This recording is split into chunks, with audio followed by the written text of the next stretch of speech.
ra'iisul wasaaraha xukuumadda federaalka Soomaaliya Mudane Xasan Cali Khayre oo maanta kormeer ku tagay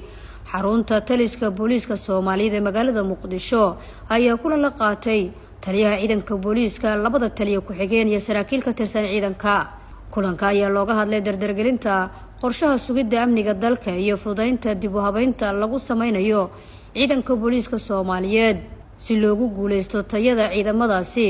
oo qaybka qorshaha guud ee ciidanka qaranka lagu xoojinayo tiro iyo tayo ahaanba si ay la wareegaan amniga guud ee dalka. taliyaha iyo taliye ku-xigeenada ayaa ra'iisul wasaaraha xog ka siiyay howlgalladii ugu dambeeyay ciidanka booliiska Soomaaliyeed ee ay ku sugayeen amniga dalka iyo guulihii laga gaaray